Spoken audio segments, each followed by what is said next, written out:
ఎవరిని వాడుకుంటున్నారు? యేసు ప్రభుని వాడుకుంటున్నారు. కొంతమంది ప్రభు వారిని వాడుకుంటున్నాడు, కొంతమందిని. ఆ పాయింట్ అర్థమైంది, అర్థం లేదా? కొంతమంది ఎవరిని వాడుకుంటున్నారు? యేసు ప్రభుని వాడుకుంటున్నారు. కొంతమందిని యేసు ప్రభు వాడుకుంటున్నాడు. అంటే అర్థం ఏంటి ఏమ్మా? ఏమైనా అర్థమైందా? అర్థం లేదా? కొంతమందిని దేవుడు వాడుకుంటున్నాడంటే వాడు ప్రత్యేకింపబడి దేవుని కొరకు నిలబడితే దేవుడు వారిని వాడుకుంటున్నాడు. కొంతమందిని దేవుడు వాడుకోవట్లేదు, కానీ వారేం ఎవరిని వాడుకుంటున్నారు? దేవుని వాడుకుంటున్నారు. అంటే దేవుడు వారికి ఏమీ మేలు చేయకపోయినా, నడిపించకపోయినా, వారికి ఉన్నటువంటి స్తోమతను బట్టి, డబ్బును బట్టి వాళ్ళు ఏం చేస్తున్నారు? దేవుణ్ణి వాడుకుంటున్నారు. మనం దేవుని వాడుకోకూడదు, దేవుడే మనలను వాడుకోవాలి. దేవునికి స్తోత్రం, హల్లెలూయా. ఈ లోక బంధాల నుంచి, ఈ లోక ఆశల నుంచి ప్రజలు విడిపింపబడాలనేది దేవుని యొక్క ఉద్దేశం. కాబట్టి ఈ భూమి మీద ఉన్న మనం ఒక పట్టణానికి వెళ్ళాలి. ఆ పట్టణమే పరలోక పట్టణం. ఏ పట్టణం అండి? ఈరోజు 4 పట్టణాల గురించి మీకు వివరిస్తాను. ఈ 4 పట్టణాల్లో ఒకటి చిన్న పట్టణం, రెండవది సాతానుడు అరణ్యముగా మార్చినటువంటి పట్టణం, 3 యెరూషలేము పట్టణం, 4 పరలోక పట్టణం.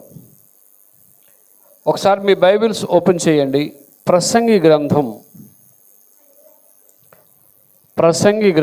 9వ అధ్యాయం 14వ వచనం. ఏమనగా ఒక చిన్న పట్టణం ఉండెను,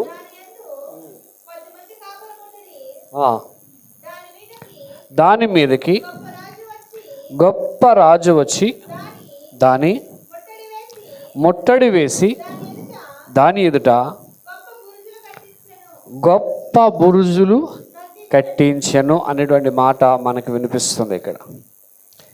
ఇప్పుడు దేవుని యొక్క విధానములో మనం ఆలోచన చేస్తే ఇక్కడ ఒక పట్టణం ఉంది. ఏ పట్టణం? ఒక చిన్న పట్టణం.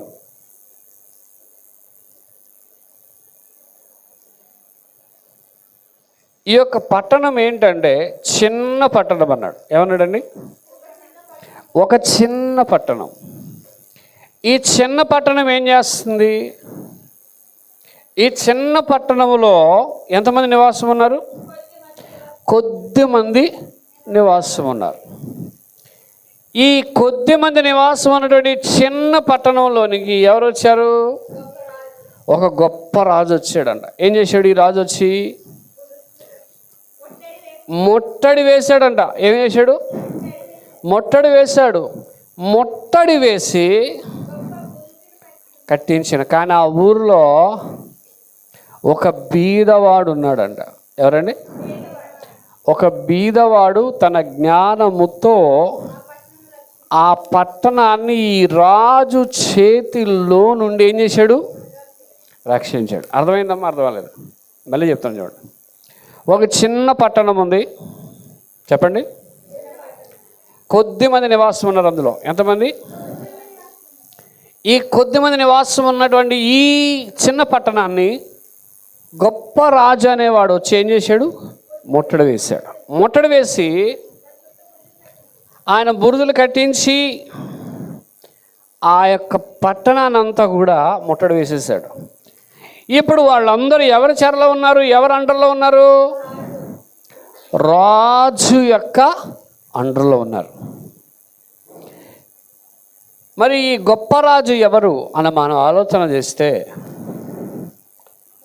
బైబిల్లో సాతానుడు కూడా ఒక రాజు అని పేరు పెట్టబడింది. ఇక్కడ ఒక చిన్న పట్టణం.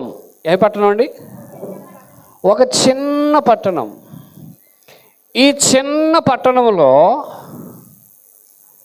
చక్కగా బ్రతికేటువంటి జనాంగం ఉంటే ఆ జనాంగాన్ని ముట్టడి వేసి రాజుకు అనుకూలంగా వాడు ఏం చేశాడంటే ఆ పట్టణాన్ని అనుకూలంగా వాడు మార్చేసుకున్నాడు.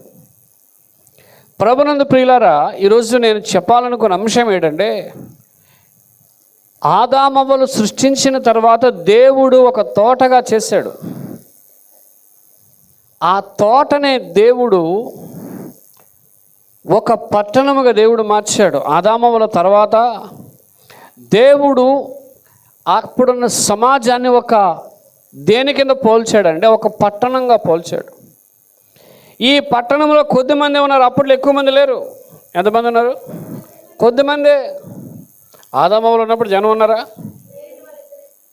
ఇప్పుడు ప్రపంచ జనాభా ఎంత? 750 కోట్లు.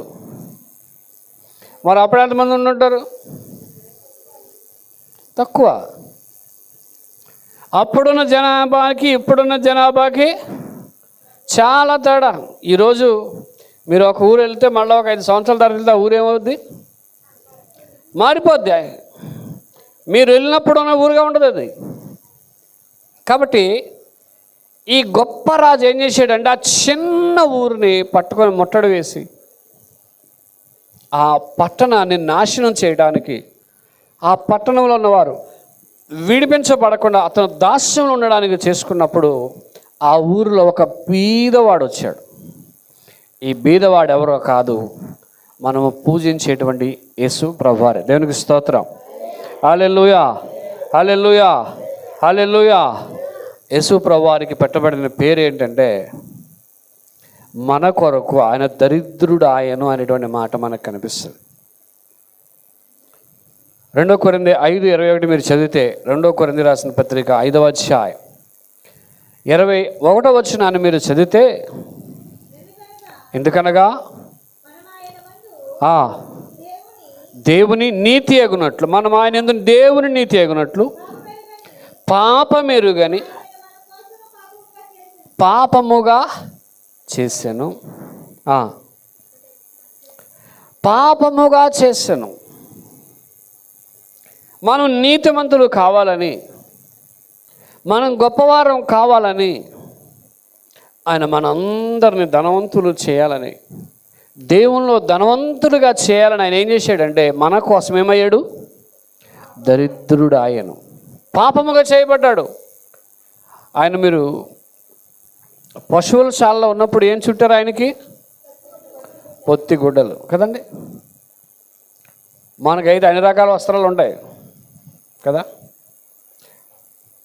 మనకి సింపుల్గా ఉన్నటువంటి బట్టలు ఇష్టం ఉండవు.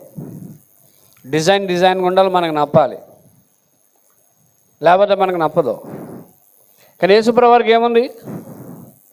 ఒక పొత్తి గుడ్డలతో చుట్టబడ్డాడంతే. ఆయన ఒక సత్రంలో ఎక్కడా చూడలేదు ఆయనకి. సృష్టి ఆయనదే, కానీ సృష్టిలో ఆయన నివసించడానికి కూడా ఎక్కడ స్థలం. ఒక బీదవాడుగా ఈ భూమి మీదకి వచ్చాడు. ఒక ధనవంతుడిగా వచ్చాడు అనుకోండి, ధనవంతుడిగా పరిమితం, అంతేనండి. ఈ మధ్య మీరు టీవీలో చూసి ఉంటారు, అమెరికా కాలిపోతుంది అని. చూసారా? లాస్ ఏంజల్స్ అమెరికా కాలిపోతుందని. మనం ఆలోచన చేస్తే కాలిపోతుంది అని అనుకున్నాం, కానీ దానికి ముందు ఏం జరిగిందంటే వాళ్ళందరికి అన్ని మార్కులు వేశారు, దేవునికి 0 మార్కులు వేశారంట. ఎవరికి? 31st నైట్ ఒకటో తారీఖు సెలబ్రేట్ చేసుకుంటారు కదా, అన్నీ చేసుకున్నారు. తల్లిదండ్రులకి 50 మార్కులు, అందులో ఉన్న వాళ్ళకి 50, అలా వేసుకుంటూ వచ్చి దేవుడి దగ్గరికి వచ్చేసరికి ఎన్ని మార్కులు వేశారు? వాళ్ళు అనుకున్న 38 గంటలు అవలా. మొత్తం ఆ యొక్క స్ట్రీట్ వేల కోట్ల అధిపతులలో బైబిల్లో ఒక మాట ఉంటుందండి. ఏమంటుంది తెలుసా? సామెతల గ్రంథం 18:11 ఒక మాట ఉంటుంది. సామెతల గ్రంథం 18:11 ఒక మాట ఉంటుంది. ధనవంతునికి వాని ఆస్తి ఏ పట్టణం అండి? ఎవరికి? వాళ్ళందరూ మాకు ఆశ్రయపట్నం ఏది? ధనం. కానీ బైబిల్ ఇంకో వచనం ఉందండి, ఆపద దినమందు నీ ధనము నీకు అక్కరకు రాదంటాడు. ఏం రాదు? నన్ను చాలామంది అడిగారు, అమెరికా దేశం చాలా టెక్నాలజీలో ఇది కదండి, హెలికాప్టర్లో నీరు తీసుకెళ్ళి ఆరిపేయచ్చు కదా. అగ్నికి ఉన్నటువంటి గుణం ఏంటి తెలుసండి అమ్మా? అగ్నికి ఉన్న గుణం ఏంటి? అంతే. ఒకటి ఏదైనా సరే కాలిపోతున్నప్పుడు దాన్ని ఆర్పడానికి ట్రై చేయలేదు అనుకోండి, మీరు లేట్ చేస్తే ఏమవుద్ది? మొత్తం అంతా కాలిపోద్ది. అక్కడ అదే జరిగింది. మరి అన్ని వేల కోట్లు ఉన్నాయి కదా, ఫోన్ చేసి ఏమండి మా ఇల్లు కాలిపోతుందండి, మీరు హెలికాప్టర్లు వాటర్ పంపించండి, లేదా గంటల లారీలు పంపించండి, ఫైర్ దీన్ని పంపించండి అంటే ఆరిపోయచ్చు. వచ్చినాయా? 12 లక్షల కోట్లు అంట. ఏంటండి, మీరు ఎప్పుడైనా కోటి రూపాయలు చూసారా? 12 లక్షల కోట్లు తక్కువ కాదు. ఎంత బీభత్సం. ఎందుకు చెప్తున్నానంటే, డబ్బున్న వాళ్ళందరూ అలా ఉంటారు, కానీ యేసు ప్రభువారు డబ్బున్నవాడుగా రాలా, ఒక బీదవాడుగా వచ్చి మనలందరినీ విడిపించాడు. దేవునికి స్తోత్రం, హల్లెలూయా. ఆయన ఎలా విడిపించాడు? డబ్బులు ఏమైనా ఇచ్చారా అమ్మా? ఆయన విలువైన రక్తాన్ని ఇచ్చారు. ఆయన విలువైన రక్తాన్ని ఇచ్చాడు. ఇప్పుడు చిన్న పట్టణంలో ఉన్న మనం, యేసు ప్రభువారు వచ్చి మనం రక్షించడానికి పరలోకం నుండి భూమి మీదకి వచ్చాడు. దానికి స్తోత్రం, హల్లెలూయా. కాబట్టి దేవుడి యొక్క ఉద్దేశం ఏంటంటే మనందరము రక్షింపబడాలి. అయితే అక్కడ ఏం రాయబడింది? ప్రసంగం 9:15లో, ప్రసంగం 9:15, అయితే ఉండి జ్ఞానము చేత, చూడండి ఎలా రక్షించాడు? జ్ఞానము చేత ఆ పట్టణాన్ని రక్షిస్తే ఆయనను ఏం చేయలేదండి. అంటే యేసు ప్రభు ఎవరికి జ్ఞాపకం లేడు. నేను అర్థమూరు నుంచి వెళ్తున్నాను ప్రార్థనలకి. ఒక ప్రభు భక్తురాలు కనిపించిందండి. ఏ భక్తురాలు? ప్రభు భక్తురాలు. ఈమె కనపడండి, అయ్యారండి ఎక్కడికి వెళ్ళిపోతున్నారండి అండి. ఇలా ప్రార్థనలకు వెళ్తున్నానమాట. పండగ పూట ప్రార్థనలు ఏంటండి? ఎప్పుడు? పండగ పూట ప్రార్థన చేసుకోరా? అప్పుడు నేనన్నాను, అమ్మా మీరు ఇంకా ఐగుప్తులోంచి బయటకు రాలేదు. ఐగుప్తులోంచి ఇంకా బయటకు రాలేదు. లోకానికి అది, మనకేమో పండగ. మనం దేవుళ్ళు ఉంటే మనకదే పండగ. మన శుక్రవారం చూసాను ఎవరు వస్తారని ఊరు రాలే. మనం దేవునికి ఫస్ట్ ప్రయారిటీ ఇవ్వండి. ఎవరికి? దేవునికి. లోకంలో ఉన్న అన్నీ దేవునికి మీరు ఎంత ఫస్ట్ ప్రయారిటీ ఇస్తారో దేవుడు అంతగా మనలను ఆస్వాదిస్తాడు. మన మీటింగ్స్లో ఒక ఆయన చెప్పాడు, మనం దేవుని సన్నిధిలో గడుపుతాం కదా, ఆ గడిపిన క్షణాలు దేవుడు మనకు ఆయుష్ రూపాయలు ఇస్తాడట. కొన్నిసార్లు మన ఆయుష్ అయిపోయింది అనుకుంటాం. మనం దేవుని సన్నిధిలో బ్రతికిన క్షణాలే ఆయుష్గా ఆయన ఇస్తాడంట. అంటే మీరు ఇప్పుడు పొద్దుట ఒక వాక్యాన్ని విన్నాను, ఆరాధన వస్తారు చాలామంది. అందరూ దేవుణ్ణి ఆరాధన చేస్తారా అమ్మా? ఒక ఆవిడంట పొద్దున పాస్టర్ గారు చెప్తున్నారు, ముగించేటప్పుడు ఆటలు దిగారంట వాళ్ళు. ఎవరు? భక్తులు. ఆమెనన్నట్టు దిగారంట, ప్రార్థన చేసుకుని వెళ్ళిపోయారు. ఇప్పుడు వాళ్ళు ఆరాధనకు వచ్చినట్ట ఏదో సరదాగా వచ్చి హాయ్ పాస్టర్ గారు బాగున్నారా, దేవుని స్తోత్రం హల్లెలూయా అని చెప్పడానికి వచ్చారా అమ్మా? వాళ్ళు ప్రారంభ ప్రార్థనలో ఉన్నారా? పాటలు పాడేటప్పుడు ఉన్నారా? దేవుని స్తుతించేటప్పుడు ఉన్నారా? లేరు. మన ఆరాధన మనం ఎలా ఉండాలంటే ఆయన చెప్పింది ఏంటంటే, ఆరాధన అంటే మొట్టమొదటి నుంచి లాస్ట్ వరకు మనం ఉండగలగాలి. మనం ఎప్పుడు వస్తున్నాం అమ్మా? ఆరాధనకి ఎప్పుడు రాగలుగుతున్నాం?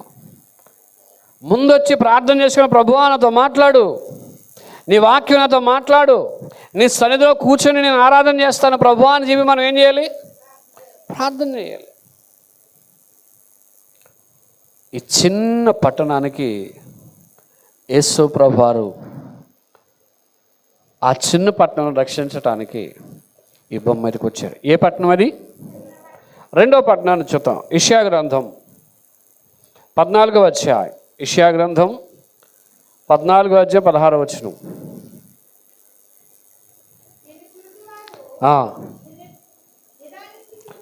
చూచుచు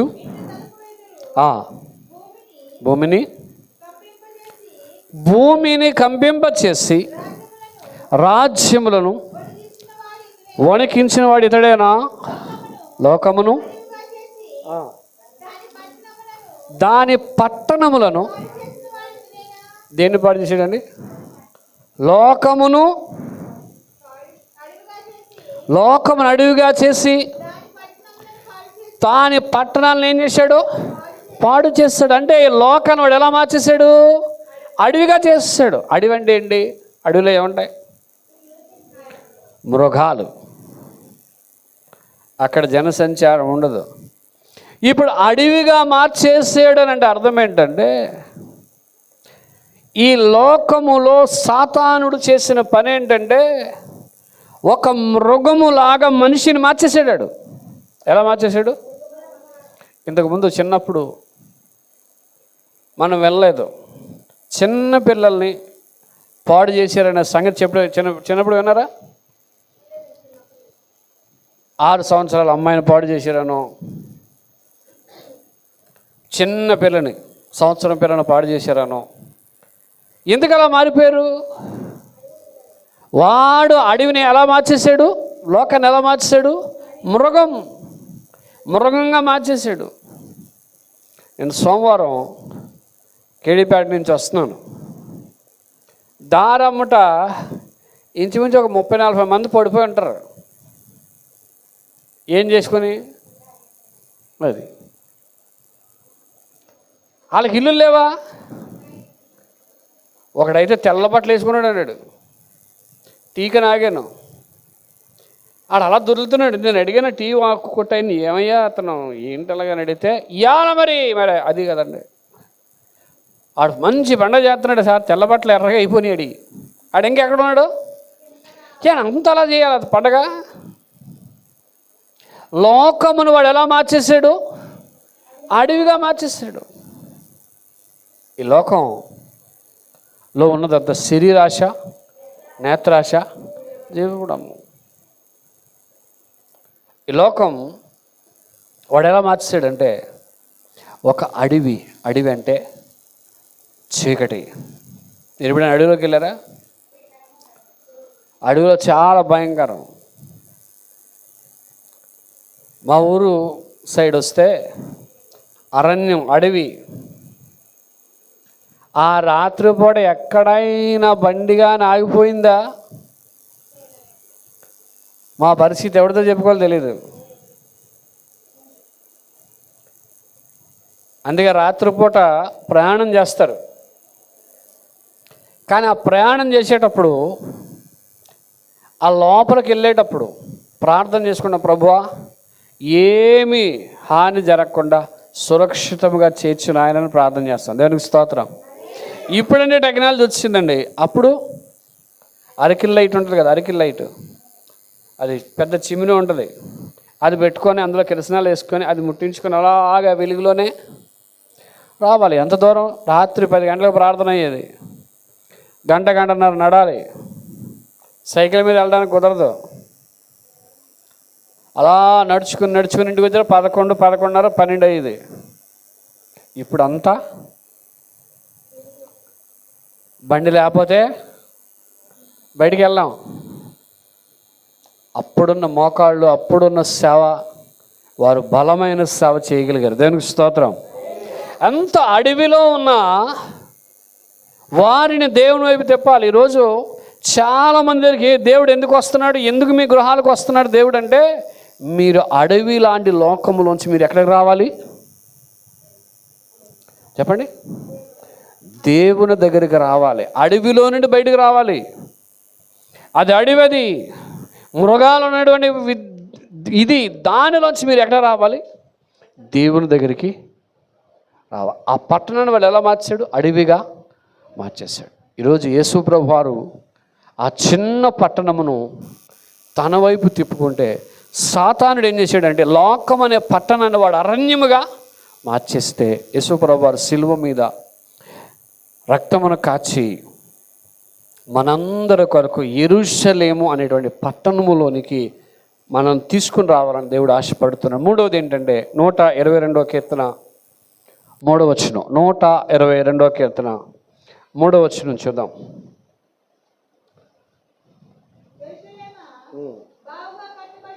యెరూషలేమా, బాగుగా కట్టబడిన పట్టణమా అంటాడు. ప్రకటన 21:2 పరిశుద్ధ పట్టణమైనటువంటి యెరూషలేము అని ఉంటుంది. కాబట్టి యెరూషలేము ఎలా కట్టబడిందట? బాగుగా కట్టబడిన పట్టణమా అన్నాడు. యెరూషలేము అని అంటే ఇక్కడ సంఘం. ఇప్పుడు చిన్న పట్టణంలో దేవుడు విడిపించి, లోకం అనే పట్టణమును అడవిగా చేస్తే ఆ పట్టణంలోంచి విడిపించి ఎక్కడ చేర్చాడు దేవుడు? సంఘము అనేటువంటి ఒక యెరూషలేము అనే పట్టణములోనికి దేవుడు మనల్ని తీసుకొచ్చాడు. దేవునికి స్తోత్రం చెప్పండి. హల్లెలూయా. అందుకే యెరూషలేమును ప్రేమించువారు వర్ధిల్లుదురు అని ఉంటుంది. దేన్ని ప్రేమించేవారు అంటే సంఘము, దేవుని ప్రేమించేవారు. యెరూషలేము అనే పట్టణం ఒకప్పుడు ఒక వైభవంగా ఉండేది. అప్పట్లో చాలామంది ఎక్కడికి వెళ్ళేవారంటే యెరూషలేము అనే పట్టణానికి వెళ్ళేవారంట. ఎక్కడికండి? యెరూషలేము అనే పట్టణానికి ఎందుకు వెళ్ళేవారంటే, యోహాను సువార్త 12వ అధ్యాయం 20వ వచనంలో మీరు చూస్తే, యోహాను సువార్త 12వ అధ్యాయం 20వ వచనంలో ఒక పండుగ జరుగుతుందంట. ఆ పండుగలో ఆయన ఆరాధింపు వచ్చిన వారిలో ఏ దేశస్థులు? వీళ్ళు ఎక్కడికి వెళ్ళారు? యెరూషలేము అనే పట్టణానికి వారు ఆరాధన చేసుకోవడానికి వెళ్ళారు. మీకు బాగా అర్థం చెప్తాను. పాత నిబంధనలో ఒక ఇన్సిడెంట్ చెప్తాను. యెరోబాము అనే ఒక రాజు అయ్యాడు. ఎవరండి? అందరూ చెప్పండి. దేవుని స్తోత్రం చెప్పండి అందరూ. హల్లెలూయా, హల్లెలూయా, హల్లెలూయా. అమ్మ అర్థమవుతుందని నేను చెప్పే వాక్యం. మొట్టమొదటి ఏ పట్టణం? రెండోది అడవి లాంటి పట్టణం, లోకమనే అడవి లాంటి పట్టణం. మూడో పట్టణం యెరూషలేము పట్టణం. ఈ పట్టణంలోకి యెరోబాము అనేటువంటి ఒక ఆయన రాజు అయ్యాడు. ఎవరండి? చెప్పండి అమ్మా, గట్టి చెప్పండి. ఎలా ఆదివారం చికెను మటన్ ఏమి వేసుకోలేదా? రెండూ లేవు. ఓకే, అంతా ఏం ఫుడ్ ఇవ్వాలైతే? శాకాహారం. మాంసాహారమా శాకాహారమా? కొంతమంది మాంసాహారం, కొంతమంది శాకాహారం. గట్టిగా చెప్తాం హల్లెలూయా, హల్లెలూయా. ఈ యెరోబాము రాజు అయిన తర్వాత ఏం చేశాడంటే, యెరూషలేముకి చాలామంది ఆరాధన చేయడానికి వెళ్తారు. ఎక్కడికి? యెరూషలేముకి ఆరాధన చేయడానికి వెళ్తున్నారని చెప్పేసి ఆ యెరూషలేము వెళ్ళకుండా ఏం చేశాడంటే, డూప్లికేట్గా లేవీలను తయారు చేసేసి యెరూషలేముని ఇక్కడే ఇదే యెరూషలేము అన్నట్టుగా చేయటానికి చూశాడు.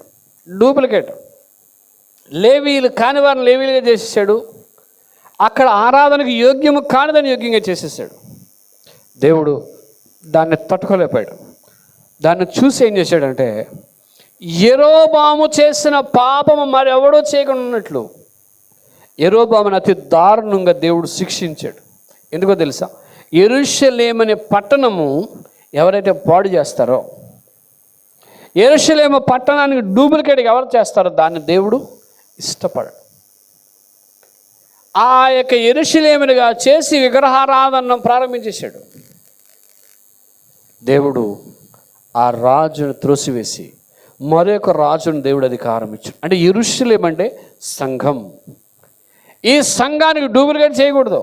ఏం చేయకూడదు? మనం చాలాసార్లు మనం చేసేటువంటి మిస్టేక్స్ ఏంటంటే, మందిరం అనేటప్పటికీ ఒక స్టాండ్ ఉండాలి.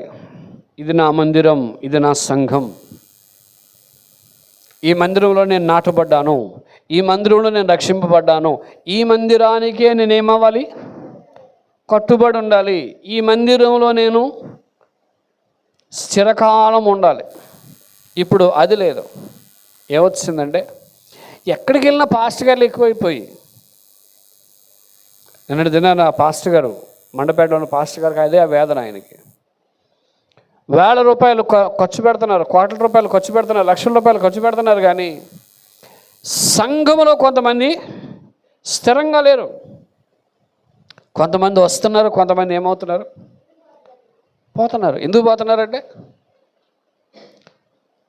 సంఘములో అందరినీ వత్తాలంటే వత్తలేడు పాస్టర్ గారు. వత్తగలరా? ఇప్పుడు మన 10 మంది ఉన్నారు కాబట్టి అమ్మ మీరు వెళ్ళగానే చెప్పవచ్చు. 1000 మంది ఉంటే ఒక వారంలో 6000 మందిని టచ్ చేయగలరా పాస్టర్ గారు? చేయలేడు. సంఘం పెరిగిన తర్వాత కొన్ని ప్రాబ్లమ్స్ వచ్చేస్తాయి, సంఘం పెరిగిన తర్వాత కొన్ని సమస్యలు ఉంటాయి. కానీ సంఘములో మనం ఎలా ఉండదో తెలుసా? యథార్థవంతులుగా అంశం వరకు మన సంఘాన్ని మనం అంటుపెట్టుకొని మనం ఉండాలి. దేవునికి స్తోత్రం. చాలాసార్లు నేను అనుకుంటాను, మనోళ్ళు వేరే సంఘానికి వెళ్ళిపోవడం కాదు, మన సంఘానికి కొత్తగా రక్షింపబడినోళ్ళు ఉంటారు కదా, వారిని మనం ఎక్కడ తీసుకురావాలి? అమ్మా పక్క సంఘానికి వెళ్ళిపోతున్న వాళ్ళ దగ్గరికి వెళ్ళి, అమ్మ మీ పాటగారు మంచోడు కాదు, మా దగ్గర రండి అని చెప్పారు అనుకోండి, అది సువార్త దుర్వార్త? వాళ్ళు రక్షింపబడ్డారు ఒక దగ్గర, వాళ్ళు ఒక దగ్గర రక్షింపబడ్డారు, వాళ్ళు అక్కడ రక్షింపబడ్డారు. కాబట్టి మనము వాళ్ళని ఇక్కడ తీసుకురావడానికి ప్రయత్నం చేయకండి. కొత్త ఆత్మలు బోల్డ్ ఉన్నాయండి, మనం రక్షించుకోవాలిగా. ఉన్నాయా లేవా? బోల్డ్ మంది దేవుని నమ్ముకోవాల్సినటువంటి వారు బోల్డ్ మంది ఉన్నారు. నన్ను చాలామంది అంటారు, అయ్యా మా పాస్టర్ గారు మా ఇంటికి గృహదర్శకులు గారు మీరు రండి అని అంటారు. వేరే పొలములోకి వెళ్ళి ఆ విత్తనాలు కోసుకుని వచ్చేటువంటి విధానం నా దగ్గర లేదు. అలా అయితే మీకు చెప్తున్నానండి, వారంలో రోజుకు ఒక ఏరియా వెళ్ళాను అనుకోండి, నేను డబ్బులు రావా? ఓల్డ్ మంది. ఒక ఆవిడ బ్యాగ్ కట్టుకుని తిరుగుతుంటారు, బక్క ఆవిడ చూసారా? ఈ మధ్య ఇంకొక ఆవిడ బయలుదేరినట్టుంది. ఆవిడ అప్పుడు మొన్నటిదాకా లోకానుసారంగా జీవించి అన్నీ అయిపోయిన తర్వాత ఇప్పుడు ఏం చేస్తారా? దేవుని సేవ. ఏ సేవ? దేవుని సేవకు అర్హత, పిలుపు. ఇంటింటికి వెళ్ళిపోయి ప్రార్థన చేసేంత మాత్రం సేవకులు అయిపోరు. సంఘాన్ని కట్టగలగాలి. ఏం కట్టాలి? అవును, సంఘం కట్టడం అంటే ఈజీ కాదండి. సంఘం అంటే కట్టడం అంత ఈజీ కాదు. ఉద్యోగంకి వెళ్ళి వచ్చేయచ్చు. సంఘం అలా కాదు. సంఘంలో మనం ఏం చేయాలంటే ఒక వ్యక్తిని క్రీస్తులో నిలబెట్టి సంపూర్ణంగా చేయాలి. ఇది యెరూషలేము అనే పట్టణం. దేవునికి స్తోత్రం. హల్లెలూయా, హల్లెలూయా. యెరోబాము లాంటి డూప్లికేట్ పట్టణాన్ని కట్టాలని చూసి ఇచ్చేశాడు, కానీ దేవుడు దాన్ని సహించుకోలేదు. ఆ తర్వాత వచనాలు ఏమైపోయినా, యెరోబాము చేసిన పాపం వంటి పాపం మరి ఎవడు చేయకుండా, ప్రతిసారి ఏదైనా పాపం జరిగినప్పుడు శిక్షించేటప్పుడు యెరోబాము చేసినటువంటి పాపం మీరు చేశారని దేవుడు చాలాసార్లు రాయించాడు. అందుకే యెరోబాముని దేవుడు అతి దారుణంగా చంపేశాడు. ఎందుకు చంపేశాడో తెలుసా? యెరూషలేము అనే పట్టణాన్ని ఆరాధన చేయకుండా డూప్లికేట్ చేయాలని చూశాడు. దేవుడు అతన్ని భూమి మీద ఉండకుండా చేశాడు. ప్రభువుని పిల్లరా, మనము ఎందుకు ఈ యెరూషలేము అనే సంఘములో ఉన్నాం అంటే, ఒకరోజు మనందరం ఎక్కడికి వెళ్ళాలి? పరలోక పట్టణం. ఏ పట్టణం అండి? ఆ పట్టణాన్ని కూడా చూద్దాం. ప్రకటన గ్రంథం 22వ అధ్యాయం 14వ వచనం. నే జీవవృక్షమునకు హక్కు గలవారై. ఇదే పట్టణం పరలోక పట్టణం. మొట్టమొదటి చిన్న పట్టణం, 2 అడవి లాంటి పట్టణం, 3వది యెరూషలేము అనే పట్టణం, 4వది పరలోక. అందరూ చూడండి, పరలోకమా పరలోకం పట్టణమా? అమ్మా, పరలోక పట్టణం అంటే ఒక సిటీ, ఒక పట్టణంగా దేవుడు పోల్చాడు. ఆ పరలోకం ఎలా ఉంటుందని మన పట్టణం ఎలా ఉంటుందో అలా ఉంటుంది. బంగారు వీధులు, రత్నాలు, కెంపులు అన్నీ అక్కడ ఉంటాయి. అక్కడ మనం ఏం చేయాలంటే దేవునితో ఆరాధన చేస్తూ ఉండాలంటే అదే మనకు భాగ్యం. దేవునికి స్తోత్రం, హల్లెలూయా. అందుకని ఈ పరలోక పట్టణం వెళ్ళడానికి, ఈ పరలోకం చేర్చబడడానికి మనం అక్కడ ఏమన్నాడు, జీవవృక్షమునకు దేనికి హక్కండి చెప్పండి అందరూ. జీవవృక్షం అంటే ఎవరు? యేసుప్రభు వారు. యేసుప్రభు వారు జీవవృక్షం. ఆ జీవవృక్షమైన మనం యేసుప్రభుని మనం అనుసరించాం కాబట్టి మనకు మరణం లేకుండా ఆ పరలోకానికి వెళ్తాం. దేనికి స్తోత్రం, హల్లెలూయా, హల్లెలూయా, హల్లెలూయా. కాబట్టి పరలోక పట్టణంకి వెళ్ళడానికి జీవవృక్షమున హక్కు గలవారై గుమ్మములు, అక్కడ గుమ్మం ఉంటుందంట. ఎంత అండి? మీ ఇంటి గుమ్మం ఉంటుందా? అక్కడ కూడా గుమ్మం ఉంటుంది. ఆ గుమ్మంలోకి ఎవడు పడతాడు వెళ్ళిపోవడానికి కుదరదు. ఎవరైతే జీవవృక్షమునకు హక్కు గలవారో, ఎవరైతే రక్షణ పొందే హక్కు గలవారో ఉంటారో. ఈ మధ్య చాలామంది హక్కుల కోసం పోరాడే మీద ఎక్కువైపోయారు. మాది దండోర బ్యాచ్ వాళ్ళేమో ఒక హక్కుకు పోరాడుతున్నారు, మాలలేమో మాకు ఈ రిజర్వేషన్లో కేటగిరీ కావాలని వాళ్ళు పోరాడుతున్నారు, మిగతా కులాల వారు మాకు హక్కు కావాలి అని పోరాడుతున్నారు. కానీ మనం దాని గురించి కాదండి, మనం దేని గురించి పోరాడాలంటున్నాడు? జీవవృక్షమునకు హక్కు గలవాలి. అంటే మీ జీవాన్ని సంపాదించుకుని దేవునిలో ఉంచడానికి ఆ హక్కుని మీరు ఏం చేయాలి? చూడండి, మీకు ఈ లోకంలో ఏదైనా పథకం రాలేదనుకోండి, మీరు అర్హులే, రాకపోతే ఏం చేస్తారు? అడుగుతారు. ఆడిన చెవిపోతే వదలరు. దాన్ని సాధించుకునేదాకా నాకేం తక్కువ, నాకేం తక్కువ, ఏం లేదు అడుగుతారు. అడగరా? నిన్న పాస్టర్ గారు అన్నాడు అక్కడ, అప్పుడు మోషే కాలంలో, ఏ కాలం? మోషే కాలంలో మగపిల్లల్ని చంపేమన్నాడు, ఆడపిల్లల్ని ఉంచమన్నాడు. లేదు అంతేనా? దానికి ఆయన చెప్పుకొచ్చిన ఇదేంటంటే, ఫరో రాజు కాడ ఆడవాళ్ళ గురించి తెలియదండి. డ్వాక్రా సంఘాలు ఎట్టి గవర్నమెంట్ కూడా పడగొట్టగలిగిన శక్తి వల్ల వచ్చేస్తుందని తెలియదండి అడిగి. ఇప్పుడు డ్వాక్రా సంఘాలు ఉన్నాయి కదా, ఉన్నాయా? డ్వాక్రా సంఘాలు తలుచుకుంటే ఒక గవర్నమెంట్ నిలబెట్టగలదు, అంతేనా? అప్పుడేమని డ్వాక్రా సంఘం జయము జయము చంద్రన్ అనేవారు అప్పుడు. ఎప్పుడు? ఆ తర్వాత జయము జయము జగన్ అన్నారు. తర్వాత ఇప్పుడు జనాలు ఏంటంటే, ఈ లోకంలో హక్కుల కోసం అందరూ పోరాడుతున్నాం, కానీ నేను పోరాడాల్సిన హక్కు ఏంటి? జీవవృక్షమునకు నేను హక్కుదారునై ఉండాలి. దేవునికి స్తోత్రం చెప్పు. ఆ హక్కుదారులే ఆ గుమ్మముల గుండా మీరు, ఇదే 22వ అధ్యాయం ఒకసారి చూద్దాం. ఆఖరి వచనం కూడా చూడము.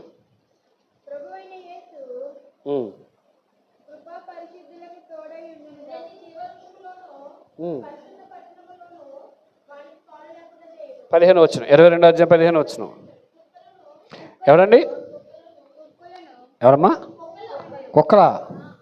కుక్కలను, మాంత్రికులు, వ్యభిచారులు, నరహంతకులు, విగ్రహారాధికులు. అంటే ఇప్పుడు గుమ్మంలో వెళ్ళిపోవాలి, హక్కుదారులు ఉండి. ఎవడు హక్కుదారులు అక్కడ? కుక్కలు వెళ్ళరు. కుక్కలంటే మీరు కుక్కలని మనం పెంచే కుక్కలు జూలీ టామీ ఇది కాదు. కుక్కలంటే విశ్వాసములో ఉండి టైంని బట్టి విశ్వాసాన్ని పోగొట్టుకునేవారు. దేన్ని బట్టి? ఒక ఆవిడ యేసుప్రభుని నమ్ముకొని లోకంలో గెలిచిపోయింది. ఎందుకు గెలిచిపోయామంటే, మా పాస్టర్ గారు నాకు పాట ఇవ్వలేదండి, అందుకే మానేశాను అన్నది. దేనికట? పాస్టర్ గారు పాట ఇవ్వలేదని గుడి మానేసిందంట, మతం మారిపోయిందంట. కొంతమంది అలవాటు ఎక్కువైపోయారు. ఇంకొక ఆవిడ ఉందండి, ఆవిడ అమ్మ ఎందుకు గుడి మానేసేవారంటే, పండుగ రోజు నాకు చికెన్ కూరేసి అన్నం పెట్టలేదండి. ఏం పెట్టలేదట?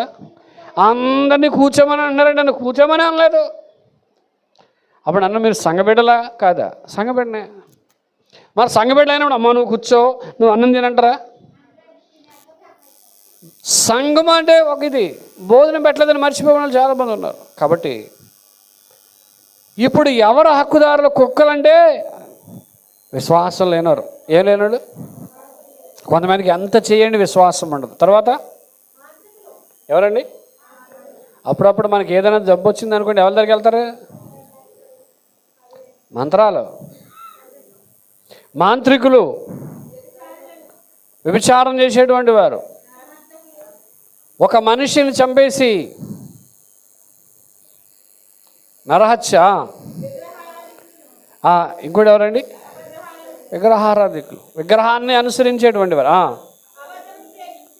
అబద్ధం, అది సత్యం కాదు, అది యథార్థం కాదు, కానీ దాన్ని ఏం చేస్తున్నారు వాళ్ళు?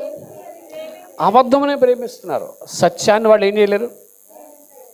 ఈరోజు చాలామంది చూడండి నిజాన్ని ఒప్పుకోరు. అది అబద్ధమురా, అది నిజం కాదురా అని చెప్పిన వాళ్ళు వింటారా? 21వ అధ్యాయం ప్రకటన గ్రంథం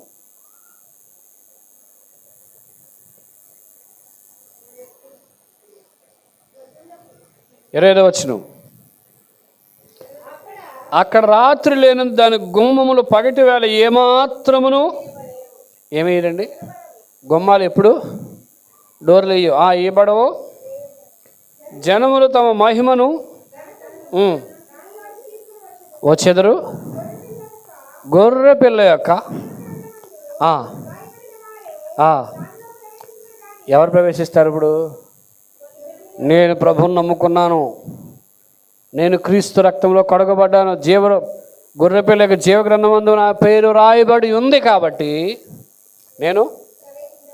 నేను హక్కుదారుని వాళ్ళు ప్రవేశిస్తారు. రామచర్మ కానీ ఇదండి నిషిద్ధమైనది, అంటే నిషేధించబడింది ఏదైతే నువ్వు చేస్తావో, నిషేధించబడింది ఏదైతే నువ్వు ఈ లోకంలో దాన్ని వెంబడిస్తావో నువ్వు వెళ్ళావు. తర్వాత ఏంటండి ఇది? చెప్పడానికి అసహ్యం. మనం అసహ్యం అంటే చాలా కొన్నిసార్లు మనం చాలా అసహించుకుంటాం కదా. మీరు చేపల మార్కెట్కి వెళ్ళారు ఎప్పుడన్నా? చేపల మార్కెట్కి చేపలు అమ్మిదారు ఎలా ఉంటుంది? సెంటు కొట్టు ఉంటుందా అమ్మా? ఇప్పుడు కోళ్ళ ఫారంకి వెళ్ళారా? కోళ్ళ ఫారం దగ్గరికి ఇప్పుడు వెళ్ళదా? కోడి కూడా తింటారా? కోడి ఫారంలో గంటసేపు ఉండండి, కోడి కూడా తినబోద్దు అవదు మీకు అప్పుడు. ఎందుకు? దాని వాసన. చేపల మార్కెట్ దగ్గర 10 నిమిషాలు కూర్చోండి. నేను ఒక్కోసారి వాళ్ళని చూసి చాలా ఇదవుతుంటాను. ఎందుకో తెలుసా? ఇంత కంపులో భరించలేని విధానంలో వాళ్ళు అంతసేపు ఆ చేపల్లోనే ఉంటారు. నిజంగా హ్యాట్సాప్ అలాగే. మనం బస్సులు వెళ్ళినప్పుడు కానీ ఎవడన్నా చుట్టగాలిస్తే మనకి ఎలా ఉంటుంది? కడుపులో తిప్పేస్తుంటుంది. మరి ఆ చేపల కొంపలు ఎలా ఉంటుంటారు? అక్కడ పాయింట్ ఏంటంటే, మనకి అది ఎందుకు ఇష్టం అవుతుందంటే మనకు అది అసహ్యం. ఆ వాసన మనకి అసహ్యం, మనకి ఇష్టం ఉండదు. అసహ్యమైనది ఎక్కడ కూడా ఏమన్నాడు? అబద్ధమైనది జరిగించుచు. అబద్ధం అంటే లోకంలో ఉన్నదంతా అబద్ధమే, ఏది నిజం కాదు. ఏదైనా నిజం అండి? లోకంలో ఉన్నది ఏది నిజం కాదు. ఎందుకు నిజం కాదు అంటున్నాను తెలుసా? ఇప్పుడు ఒక వ్యక్తికి ఇన్ని వేల కోట్లున్నాయని మీరు మామూలుగా వింటారు. ఇప్పుడు సపోజ్ రతన్ టాటాని మనం చచ్చిపోయాడు కదా, కొన్ని వేల కోట్లు ఉన్నాయి అతని దగ్గర. పట్టుకెళ్ళాడు వెనకాల పట్టుకెళ్ళాడా? జగన్ గారి దగ్గర బోల్ డబ్బులు ఉన్నాయి, రాజశేఖర రెడ్డి దగ్గర బోల్ డబ్బులు ఉండే అప్పట్లో, పట్టుకెళ్ళాడా? ఎన్టీ రామారావు గారి దగ్గర బోల్ డబ్బులు ఉండే, పట్టుకెళ్ళాడా? ఎవడు పట్టుకెళ్ళండి. నేను కోటీశ్వరుని అని చెప్పుకోవడానికి డబ్బు ఉపయోగపడుతుంది తప్ప, నీ ప్రాణం 100 సంవత్సరాలు నువ్వు అనుభవించి ఎంజాయ్ చేయడానికి ఎన్ని సంవత్సరాలు? 100 సంవత్సరాలు బతికినోడు లేనప్పుడు 70 సంవత్సరాలు, 60 సంవత్సరాలు, 40 సంవత్సరాలు దాటేటప్పటికి షుగరు, బీపీ, నేను వెళ్తాను ముందు వెళ్తాను అనుకుంటున్నాయంట. ఏంటయ్యి? షుగరు, ఈ రెండుంటి జలమన షుగర్ కానీ వచ్చిందా, బీపీ, షుగరు, కిడ్నీ అన్నీ అది లైన్ ఏం చేస్తుంది అది? మొన్న ఒక ఆయన అంటున్నాడు షుగర్ 350 ఉంటుందండి. ఎంతటా? డాక్టర్ గారు అన్నారట, నువ్వు ఈ ట్యాబ్లెట్లు వేసుకో, ఇది తినన్నారట. అది తింటే మరి వేరే తినేస్తున్నాడు. షుగర్ ఉన్న వాళ్ళకి ప్రాబ్లం ఏంటంటే తిండి కంట్రోల్ లేకపోతే ఏమవుద్ది? షుగర్ లెవెల్స్ పెరిగిపోద్ది. నువ్వు ట్యాబ్లెట్ వేసుకున్నా ఇది అవదు. మీకు బాగా అర్థమని చెప్తాను. మీకు డాక్టర్ గారు ఒక రోగానికి మందు ఇచ్చారు అనుకోండి, మీకు రోగానికి ఏమి ఇచ్చారు? మందు ఇచ్చారు. కానీ మీకు తగ్గట్లేదు. ప్రాబ్లం ఎక్కడుంది? ఏంటి ప్రాబ్లం? మెడిసిన్ కరెక్ట్గా వేసుకుంటున్నారు, మీకు రోగానికి తగ్గ మెడిసినే అది పచ్చింది చేయట్లేదు. ఏం చేయట్లేదు? ఇప్పుడు టైఫాయిడ్ ఫీవర్ వచ్చింది, మీరు ఏం తినకూడదు అంటాడు ఆయన. మీరు ఇది తినకూడదు, గుడ్డు తినకూడదు, నీసు తినకూడదు అంటాడు. నీసు తినేది ఏమవుద్ది? ప్రాబ్లం ఎక్కడని చెప్పండి? మెడిసిన్లో ఉందా, మీలో ఉందా? అమ్మా, ఎందుకు మెడిసిన్ ఇది అవ్వట్లేదు? మీకు మెడిసిన్ పడట్లేదండి. అర్థం ఏంటంటే దానికి తగ్గ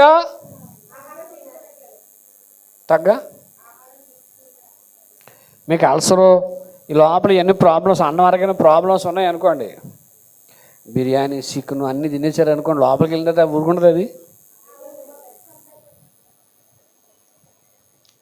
ఒకసారి ఒక ఆయన నా ముందే బొబ్బాస్కాయ తిన్నాడు, ఏకాయ. ఆ తర్వాత అతని పరిస్థితి చూడాలి. నాకు ఒకసారి అయింది అలాగే. మా పాస్టర్ గారు ఫ్రిడ్జ్లో పెట్టి నానా తిను అన్నట్టుగా పెట్టారు. తిన్నదా తెలిసింది, తెల్లవారులు వాంతులు రెండును. కొన్నిసార్లు కొంతమంది పడదు. ఇప్పుడు ఎవడు తినమన్నాడు? అందుకే చాలామంది పెడుతున్నప్పుడు చూస్తుంటాడు, అమ్మ తిన్నాం. ఎందుకు? తింటే కొన్ని ఏజ్ల వరకే కొన్ని తినాలి. ఇప్పుడు అది తినేసి డాక్టర్ గారి దగ్గరికి వెళ్తే డాక్టర్ గారు మెడిసిన్ ఇస్తాడు. మెడిసిన్ వేసుకున్నావు, బాగానే ఉంది, మళ్ళీ తింటే డాక్టర్ గారు అడుగుతాడు, ఏం తింటున్నారో అని అడుగుతాడు ఫస్ట్. అప్పుడు సో పాయింట్ ఏంటంటే, నా పాయింట్, పరలోక రాజ్యానికి వెళ్ళాలి. అబద్ధాన్ని చెప్పి జరిగిస్తే మనం పరలోక రాజ్యము వెళ్ళలేం. కాబట్టి ఈరోజు ఎన్ని పట్టణాల గురించి నేర్చుకున్నాం? ఒక పట్టణం చిన్న పట్టణం, రెండోది అడవిగా చేసిన పట్టణం, మూడోది యెరూషలేము అనే పట్టణం, నాలుగోది పరలోక పట్టణం. అందరూ పరలోకం వెళ్ళాలనుకుంటారు. అనుకుంటారమ్మా? అనుకోవట్లేదా? బుద్ధుడైన కన్యకుల స్టోరీ ఉందా? ఎంతమంది ఉన్నారు బుద్ధుడైన కన్యకులు? అమ్మా 10 మందా 5రా? బుద్ధి గలవారు ఎంతమంది? బుద్ధి లేని వాళ్ళు ఎంతమంది? బుద్ధి లేని వాళ్ళు 5, బుద్ధి గలవారు. ఇందుకు ఎవరు వెళ్ళారు పెళ్ళి విధికి? ఎందుకు వెళ్ళదాళ్ళు? వాళ్ళు పెళ్లి కుమారుడు వచ్చినప్పుడు వాళ్ళ దగ్గర ఏం లేదు, నూనె లేదు. అందరికీ వెళ్ళాలని ఉంది. ఎక్కడికి? పరలోకం. కానీ ఎందుకు వెళ్ళారు?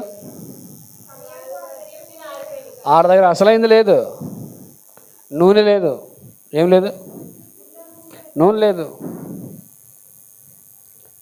అందుకే యేసుప్రభు ఎప్పుడు వస్తాడో మనకి తెలియదు. పరలోక రాజ్యము సమీపించింది, మీరు మారు మనస్సు పొందుడి అని చెప్తాడు.